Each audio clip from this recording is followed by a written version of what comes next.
은혜 받으실 하나님의 말씀은 구약성경 전도서 12장 13절로 14절까지의 말씀입니다. 구약성경 960면에 있습니다. 전도서 12장 13절로 14절까지의 말씀 받들어 봉독합니다. 이래 결국을 다 들었으니 하나님을 경외하고 그의 명령들을 지킬지어다. 이것이 모든 사람의 본분이니라. 하나님은 모든 행위와 모든 은밀한 일을 선악간에 심판하시리라. 아멘. 오늘 모든 인생의 본분이라는 제목으로 우리 하나님 말씀을 이제 2019년도 마지막 주일 말씀을 나누고 우리 기도하겠습니다. 성도 여러분, 본분이라는 이 말의 뜻은 사전을 보니까 본래의 직분에 따른 책임이나 의무라고 정의가 되어 있습니다. 본분, 본래의 직분에 따른 책임이나 의무. 군인의 본분은 나라를 지키는 거고, 학생의 본분은 열심히 공부하는 겁니다. 운동선수가 체력과 기술을 키우지 않고 맨날 놀고 먹고 즐기면 그는 본분을 다하지 않는 형편없는 선수가 되고 말겠죠. 그렇다면 여러분, 이 땅의 모든 인생이 그가 또는 그녀가 인생, 사람으로 태어나서 사람으로 살아가기 때문에 마땅히 해야 하는 가장 중요한 일, 인생의 본분은 과연 뭘까요? 구약 성경의 이 전도서는 솔로몬 왕이 지은 지혜서입니다. 솔로몬은 누굽니까? 다윗의 아들로서 이스라엘의 왕위를 물려받은 솔로몬은 하나님께 일천 번제를 드린 후에 지혜를 구함으로 누구보다 뛰어난 지혜를 선물받은 유명한 왕이죠. 나의 하나님 야훼여, 주께서 종으로 종의 아버지 다윗을 대신하여 왕이 되게 하셨사오나 종은 작은 아이라 출입할 줄을 알지 못하고 주께서 택하신 백성 가운데 있나이다. 그들은 큰 백성이라 수요가 많아서 셀 수도 없고 기록할 수도 없사오니 누가 주의 이 많은 백성을 재판할 수 있사오리까? 듣는 마음을 종에게 주사 주의 백성을 재판하여 선악을 분별하게 하옵소서. 솔로몬이 이것을 구하매 그 말씀이 주의 마음에 든지라. 이에 하나님이 그에게 이르시되 네가 이것을 구하도다. 자기를 위하여 장수하기를 구하지 아니하며 부도 구하지 아니하며 자기 원수의 생명을 멸하기도 구하지 아니하고 오직 송사를 듣고 분별하는 지혜를 구하였으니 내가 네 말대로 하여 내게 지혜롭고 총명한 마음을 주노니 네 앞에도 너와 같은 자가 없었거니와 네 뒤에도 너와 같은 자가 일어남이 없으리라. 내가 또 네가 구하지 아니한 부귀와 영광도 내게 주노니 네 평생의 왕들 중에 너와 같은 자가 없을 것이라. 네가 만일 네 아버지 다윗의 행함같이 내 길로 행하며 내 법도와 명령을 지키면 내가 또 네 날을 길게 하리라. 아멘. 솔로몬은 여러분 태어날 때부터 하나님의 특별한 은총을 입었고, 태어날 때 전에 선지자가 와서 이 솔로몬을 내가 사랑한다, 하나님이 그렇게 말씀하셨고, 그 하나님 앞에서 전무후무한 지혜와 총명을 선물 받았을 뿐 아니라 그가 먼저 하나님의 나라와 의를 추구하는 갸륵한 마음을 가졌기에 부귀와 영광에도 누구보다 풍성했던 복에 복이 넘치는 사람이 솔로몬입니다. 근데 여러분, 그 지혜의 사람, 부귀와 영화로 빛나는 왕 중의 왕 솔로몬이 인생의 산전수전을 다 겪고 세상 만사를 두루 살핀 후 통치 말기에 기록한 이 전도서를 읽어보면 솔로몬은 인생은 참 멋지고 행복하다, 세상 참 아름답고 경이롭다 감탄을 하는 게 아니라 그 정반대의 무겁고 어두운 진술들이 솔로몬에게서 쏟아져 나오는 거예요. 전도서가 이렇게 시작이 됩니다. 다윗의 아들 예루살렘 왕 전도자, 즉 회중을 소집하는 자의 말씀이라. 전도자가 이르되 헛되고 헛되며 헛되고 헛되니 모든 것이 헛되도다. 해 아래에서 수고하는 모든 수고가 사람에게 무엇이 유익한가? 한 세대는 가고 한 세대는 오되 땅은 영원히 있도다.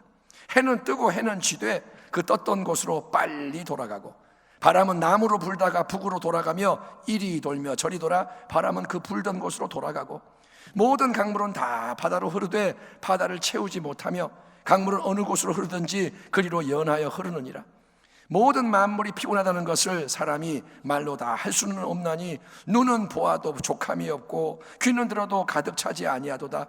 이미 있는 것들이 후에 다시 있겠고 이미 한 일을 후에 다시 할지라. 해 아래에는 새 것이 없나니 무엇을 가리켜 이르기를 보라 이것이 새 것이라 할 것이 있으랴. 우리가 있기 오래전 세대들에도 이미 있었느니라. 이전 세대들이 기억됨이 없으니 장래 세대도 그 세대들과 함께 기억됨이 없으리라. 솔로몬은 여러분 누구보다 지혜와 총명이 뛰어났던, 그래서 온 세상의 왕들이 예물을 가지고 찾아와서 그의 지혜의 말을 경청했던 열방의 스승입니다. 그 당시 많은 나라, 많은 민족이 있지만 다 누구에게 오느냐? 솔로몬에게 오는 거예요. 열방의 스승인 거예요. 그러나 그가 모든 것을 연구하고 상고한 후 하는 말이 뭐냐? 내가 해 아래에서 행하는 모든 일을 보았노라. 보라, 모두 다 헛되어 바람을 잡으려는 것이로다. 솔로몬이 말합니다. 바람을 잡는 거다. 여러분, 이리저리 부는 바람을 사람이 손으로 잡을 수 있나요? 아무리 열심히 오래 노력을 해도 수고해도 바람은 손에 잡히지가 않아요. 그처럼 모든 게 헛되다, 헛수고다.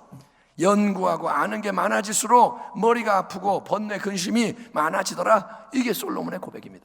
내가 누구보다 지혜로워 모든 것을 알지만 알면 알수록 머리가 아프고 헛되다. 또 솔로몬은 이 세상의 부귀영화를 누구보다 풍성히 누린 부러움의 대상 1순위입니다. 우리는 여러분 뭔가 뜻을 정하고 그걸 내가 이루고 나면 행복해질 거야 라는 생각을 가지고 살아가는데, 그렇잖아요. 집이 없는 사람이 나 집 한 채 있으면 행복해질 거야, 열심히 일하고. 좋은 대학 가면 행복해질 거야, 결혼을 잘하면 행복할 거야. 우리가 계속 그렇게 뭔가를 열심히 추구하지만 솔로몬 왕은 여러분 뛰어난 지혜로 빛났을 뿐 아니라 하고 싶은 거 다 해보고 갖고 싶은 거 다 가져보고 누리고 싶은 거 다 누려보고, 정말 세상적으로 인간적으로 볼 때 야, 이 사람 솔로몬만은 행복하다고 자부해야 하는 최고의 인생이 분명하다, 만장일치로 당선돼야 하는 그런 사람이겠지만, 정작 그 모든 세상의 좋은 걸 누려본 후에 솔로몬이 하는 실망스러운 말이 뭐냐? 그 후에 내가 생각해 본즉 내 손으로 한 모든 일과 내가 수고한 모든 것이 다 헛되어 바람을 잡는 것이며 해 아래에서 무익한 것이로다. 그러니까 이걸 한마디로 말하면 뭐냐면 인생, 무상, 삶의 회의, 그거예요. 부자든 가난하든, 지혜로운 자든 어리석은 자든, 강한 자든 약한 자든, 높은 자든 천한 자든, 당장은 인생의 차이가 나고 잘난 사람, 못난 사람, 잘 나가는 사람, 안 되는 사람, 인생이 천차만별인 것 같지만 우리는 서열을 매기고 누구를 높이고 낮추고 하지만 결국 여러분 모든 인생은 똑같이 죽음을 맞이하고 다 죽잖아요. 그러면 모든 게 똑같이 끝나요. 죽는 순간 다 끝나. 그래서 잊혀져 버리는 게 아니냐? 예? 여러분, 해 아래 수고한 모든 것 중에 남는 게 과연 뭐냐? 우리가 이렇게 살아가는데 마지막에 뭐가 남냐? 그렇게 깊은 통찰력으로 역사를 들여다보고 삶을 꿰뚫어 보니 모든 육체는 풀과 같고 육체의 영광은 풀의 꽃과 같아서 풀은 마르고 꽃은 시들고 모든 게 아침 안개처럼 다 사라져 없어진다.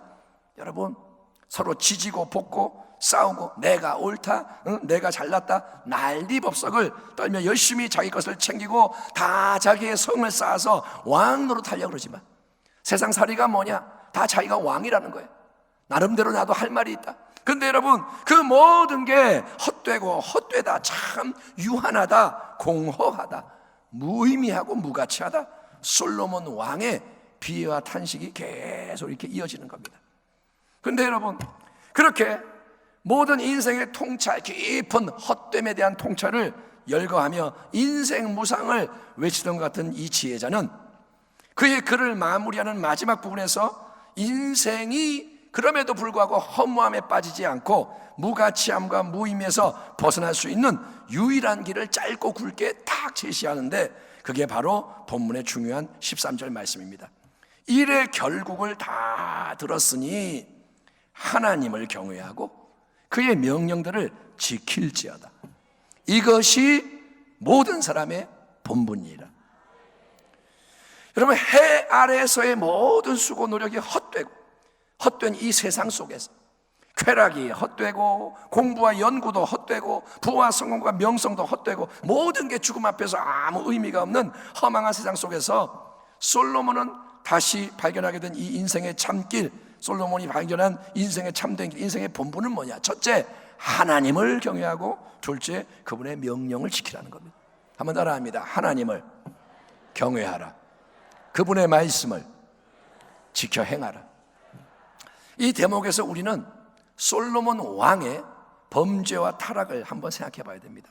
처음에 솔로몬 왕은 여러분 하나님 은총 아래서 지혜의 왕으로 잘 출발했습니다. 하나님 내게 지혜를 주세요. 겸비한 마음으로 하나님 기뻐하시고 지혜를 부어주시고, 그런 하나님을 기쁘시게 하는 바른 길을 잘 걸어갑니다. 하나님이 부와 영광을 주시고, 그런 아버지 다윗 왕의 수건사부였던 성전 건축을 이뤄내고 하나님의 영광을 위한 많은 선한 일을 하며 크게 번성했습니다. 하지만 열왕기상 11장을 보면 이후에 이 솔로몬은 이방의 많은 여인들, 애굽, 모압, 암몬, 에돔, 시돈, 해쪽 속의 아름다운 여인들, 공주들을 사랑하게 됐고, 그가 거느린 후궁의 수가 얼마냐? 무려 700명. 첩이 얼마냐? 300명. 도합 1000명의 여자가 그 주변에 우글거리며 솔로몬의 마음을 쥐락펴락했기에 노년의 솔로몬은 하나님 앞에서 온전하지가 못했고 이방의 여러 잡신들을 따르는 우상 숭배자가 되고 만 게 솔로몬의 비극이에요. 여러분 그거 아세요? 1000번째와 지혜의 왕은 알지만 솔로몬이 우상 숭배자였다는 거 아세요? 그가 하나님 버리고 우상을 섬기게 됩니다. 하나님은 이 모든 일에 대해 수수방관하지 않으시고 2차례나 경고하셨지만 솔로몬이 들으려 하지 않자 그에게는 엄중한 하나님의 말씀이 임합니다. 야훼께서 솔로몬에게 말씀하시되 네게 이러한 일이 있었고 또 네가 내 언약과 내가 네게 명령한 법도를 지키지 아니하였으니 내가 반드시 이 나라를 내게서 빼앗아 내 신하에게 주리라. 그러나 네 아버지 다윗을 위하여 네 세대에는 이 일을 행하지 아니하고 네 아들의 손에서 빼앗으려니와 오직 내가 이 나라를 다 빼앗지 아니하고 내 종 다윗과 내가 택한 예루살렘을 위하여 한 지파를 네 아들에게 주리라 하셨더라. 하나님은 여러분 절대로 만만히 대하시는 분이 아니고 하나님은 홀로 영원하신 지존하신 절대 주권의 하나님이신 것을 믿으시기 바랍니다. 하나님은 누구냐? 하나님이세요. 예? 나는 야훼이니 이는 내 이름이라. 나는 내 영광을 다른 자에게 내 찬송을 우상에게 주지 아니하리라. 나는 야훼라. 나 외에 다른 이가 없나니 나밖에 신이 없느니라. 너는 나를 알지 못하였을지라도 나는 내 띠를 동일 것이요 해 뜨는 곳에든지 지는 곳에든지 나밖에 다른 이가 없는 줄을 알게 하리라. 나는 야훼라. 다른 이가 없느니라. 나는 빛도 짓고 어둠도 창조하며 나는 평안도 짓고 환난도 창조하느니라. 나는 야훼라. 이 모든 일을 행하는 자니라 하였노라. 아멘. 이 하나님, 야훼 하나님, 전능하신 하나님을 첫째 경외하라. 그분을 두렵고 떨리는 마음으로 대면하며 그분을 유일하신 하나님으로 인정하고 존중하라. 아멘. 우상 숭배로 타락했던 솔로몬이 말년에 이르러서 다시 이것이 결국 인생의 본분임을 깨닫게 되는 거예요.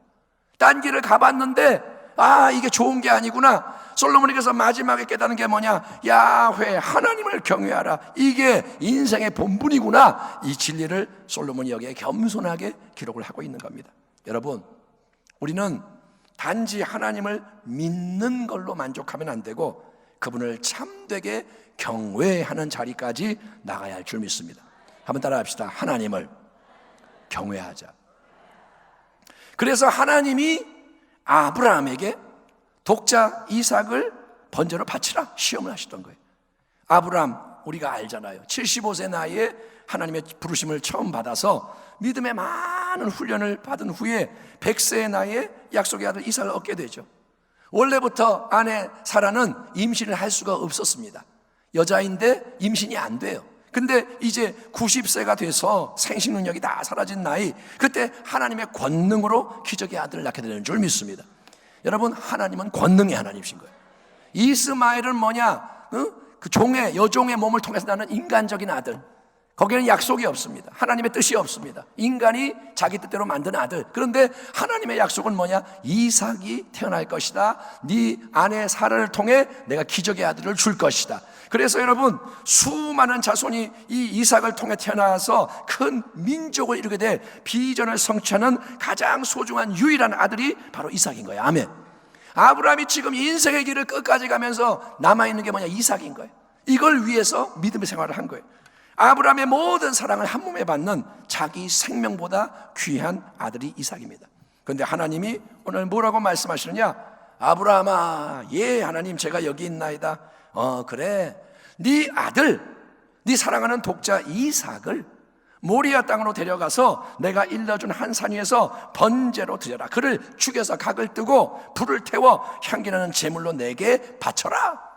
청천벽력 같은, 하늘이 무너지고 땅이 꺼지는 폭탄 명령이 떨어지는 거예요.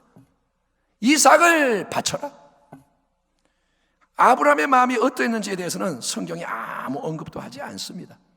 우리는 여러 가지 설교 때 얘기를 하죠. 아브라함이 잠을 못 자고 고민하고, 그거는 성경에 나와 있지 않고, 그 대신에 우리는 아브라함의 순종이 즉시 온전히 뒤따른 것을 보게 됩니다. 자, 아브라함은 다음 날 일찍 일어나서 이삭과 함께 사흘길을 여행해서 모리아산 지정된 장소에 이르러 제단을 탁 쌓고 나무를 벌려놓고 이삭을 결박해서 나무 제단 위에 놓고 손을 내밀어 칼을 잡고 그 아들을 높이 칼을 들어 죽이려고, 내리치려고, 잡으려고 하는 거예요.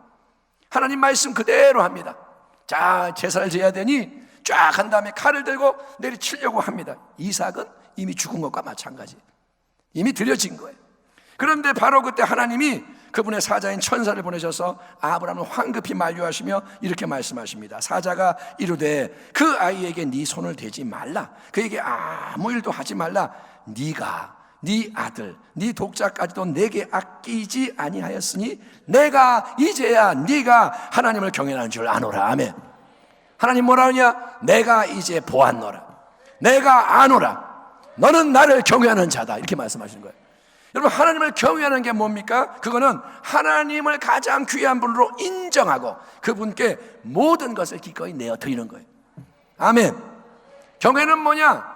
어떠한 것도 하나님 앞에 아끼지 않고 하나님 겁니다. 이게 경외인 거예요. 하나님 원하신다면 내 생명도 내어드리겠습니다. 내 생명보다 귀한 아들이라도 내어드리겠습니다.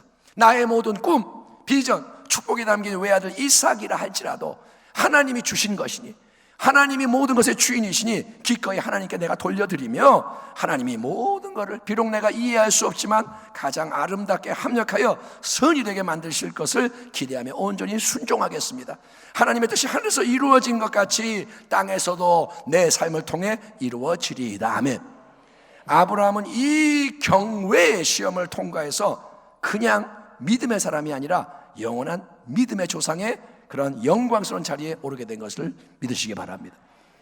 여러분, 그 전까지는 아브라함이 믿음의 사람이었어요. 근데 아브라함은 뭐냐? 이삭의 아버지일 뿐이에요. 근데 이 이삭을 바치는 시험을, 경외의 시험을 통과하고 나니까 이제 아브라함이 뭐가 되느냐? 더 이상의 시험은 없습니다. 믿음의 조상이 되는 거예요. 이 이야기가 아브라함만의 특별한 이야기에 불과한 건가요? 옛날에 아브라함, 대단한 신앙의 영웅, 그래서 그렇게 했다. 그리고 근데 우리는 그렇게까지 할 필요가 없고 할 수도 없으니 우리 뭐라 하느냐? 주여 마음에는 원이로되 육신이 약해서 안 됩니다. 용서해 주세요. 이러고 살면 되는 걸까요? 아브라함의 이야기는 아브라함 얘기고 나는 아브라함이 아니니까, 나는 그냥 육신이 약하니까 용서해 주세요. 그리고 우리가 살다 죽으면 되는 걸까요? 여러분, 아닙니다. 믿음의 후손은 믿음의 조상을 닮아야 되는 거예요. 아멘. 아브라함은 믿음의 조상, 우리는 믿음의 후손. 아멘. 아브라함의 기업과 유업을, 복을 물려받는다는 건 뭐냐? 우리도 아브라함을 닮아야 한다는 거예요.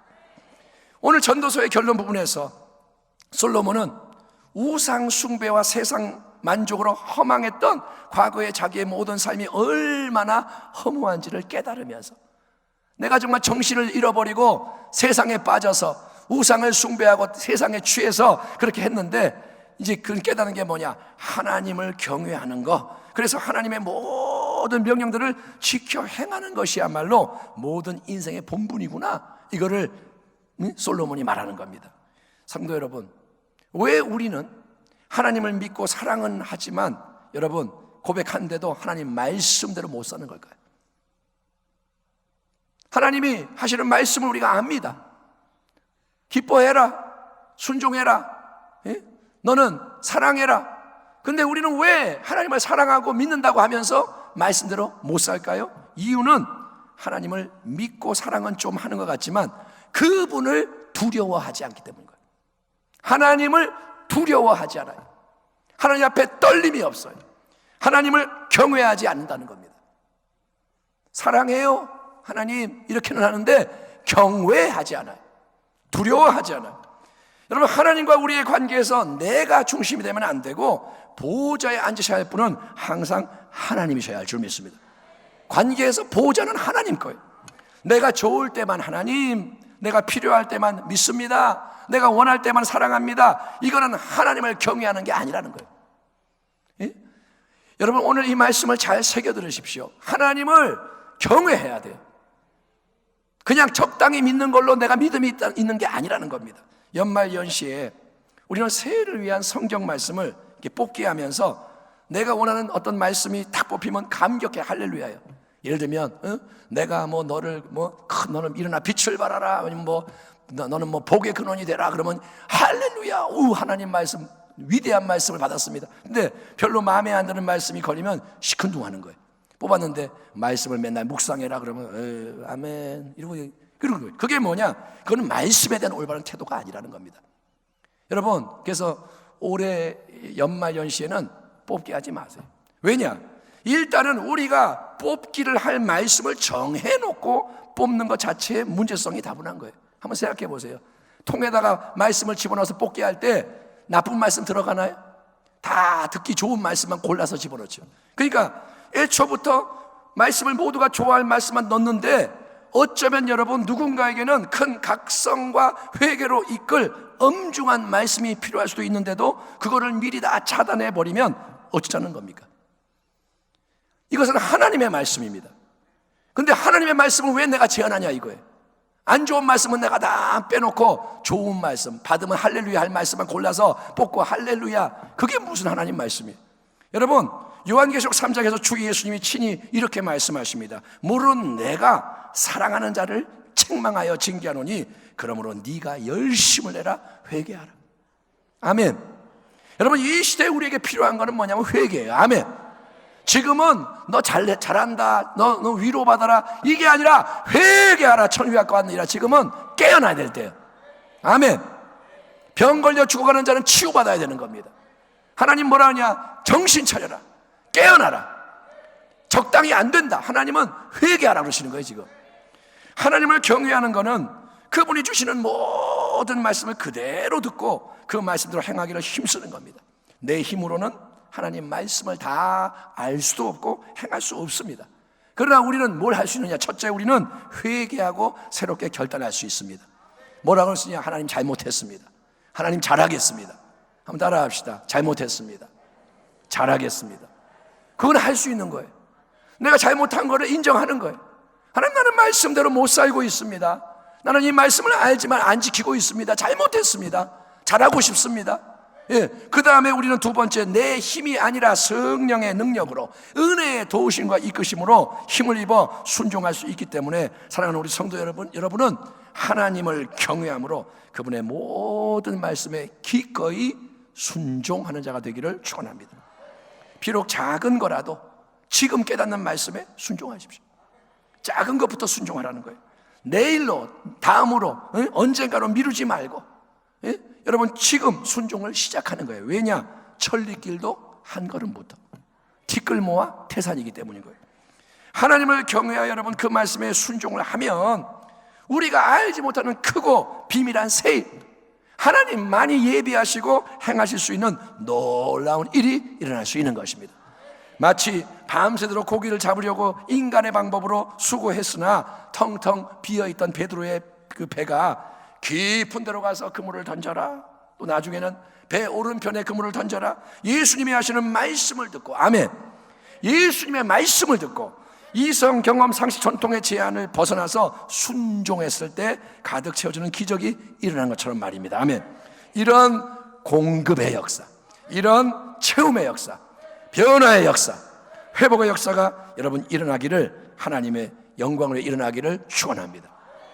말씀을 따를 때 하나님이 일하신다는 거예요.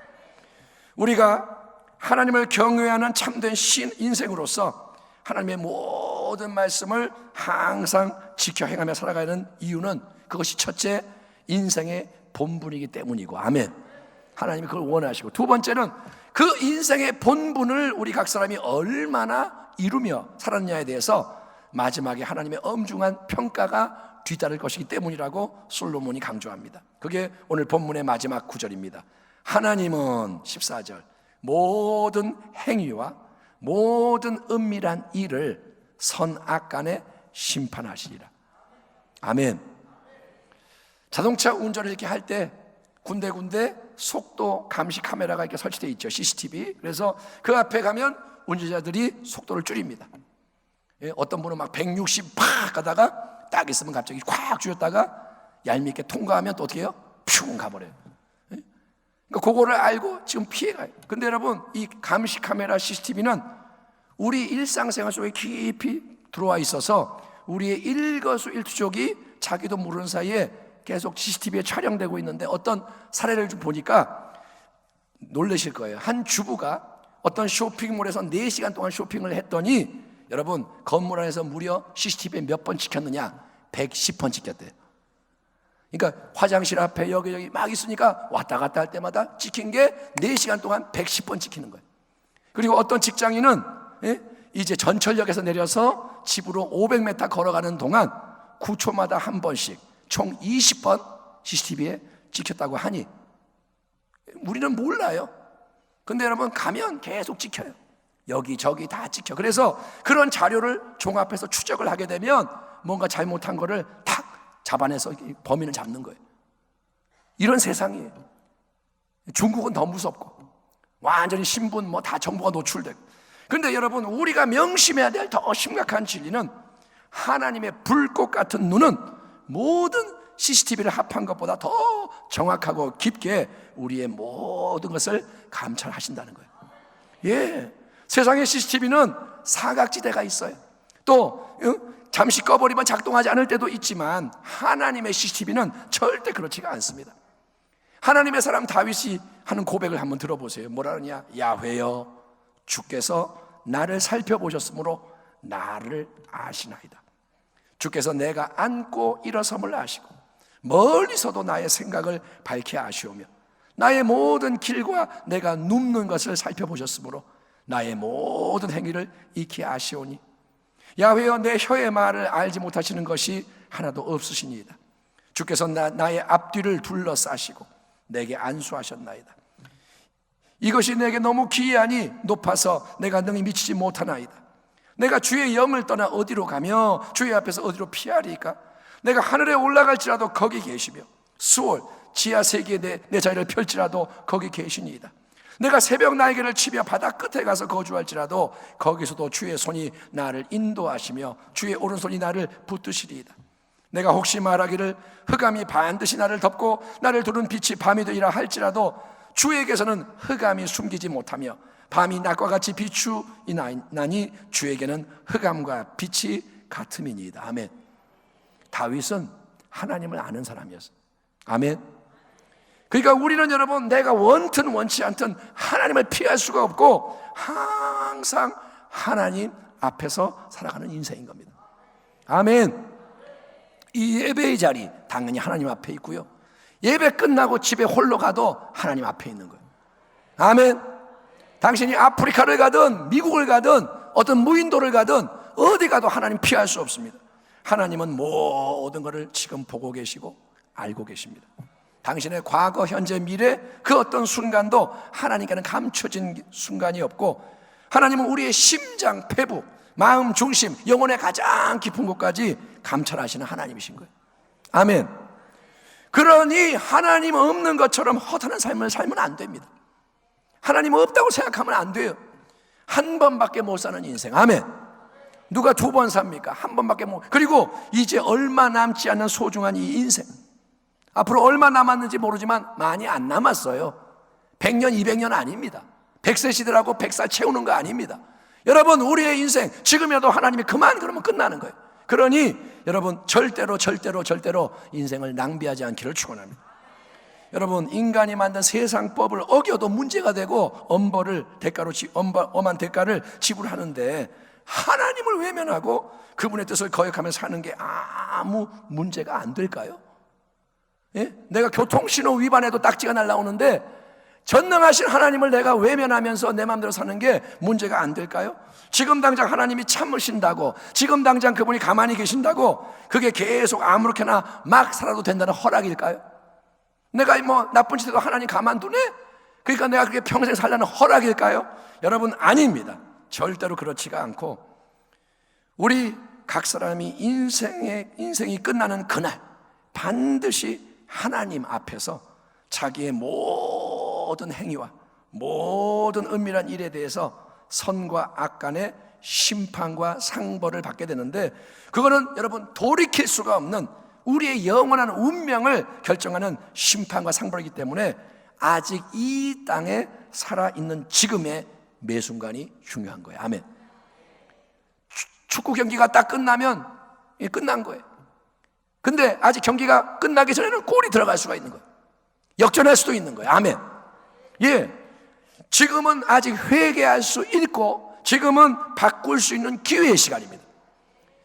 지금 2019년도의 마지막 주일 예배 가운데 듣는 이 말씀 앞에서 당신은 기회를 받는 겁니다. 하나님을 절대로 만홀히 여기지 말고 그분을 경외하는 인생이 되기를 축원합니다. 그게 당신을 친히 창조하시고 삶을 여기까지 인도하신 하나님의 뜻이라는 거예요. 하나님을 경외하는 게 뭐냐? 그분의 모든 말씀을 하나님이 주시는 힘으로 지켜 행하는 겁니다. 하나님 말씀하십시오. 내가 행하겠나이다. 신앙의 여정 속에서 답답하고 힘들고 지치고 포기하고 싶은 순간도 있습니다. 왜 세상 사람은 자기 마음대로 저렇게 편하게 사는데, 예? 나는 왜 이렇게 안 풀릴까? 왜 이렇게 힘들고 괴로울까? 하나님 믿는데, 나는 하나님 섬기는데 어째서 나는 왜 어렵고 곤비할까? 뭐가 잘못됐나? 이 길이 맞나? 내가 지금 잘못하는 거 아닌가? 이러다가 망하고 죽는 거 아닌가? 의심과 회의가 밀려올 때도 있어요. 주의 종이라도 사역을 할 때 의심이 올 수 있어요. 예, 사람마다 그런 순간이 있어요.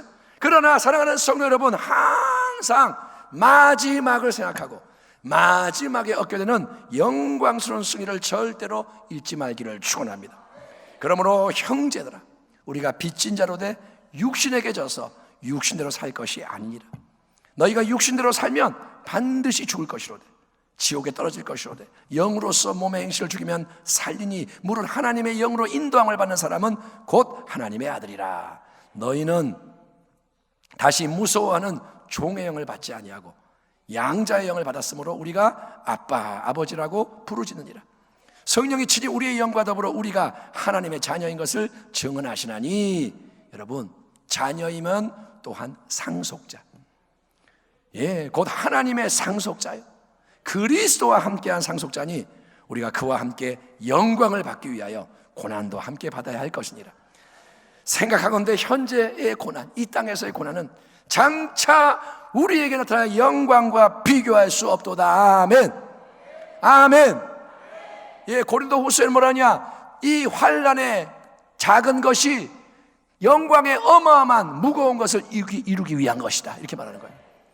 미국의 명문대학 휘튼 대학을 수석으로 졸업한 수재로서 남미의 아마존에 선교하러 들어갔다가 29살의 나이에, 29살 꽃다운 나이에 몇 명의 동료들과 함께 순교한 선교사가 있습니다. 짐 엘리엇 선교사.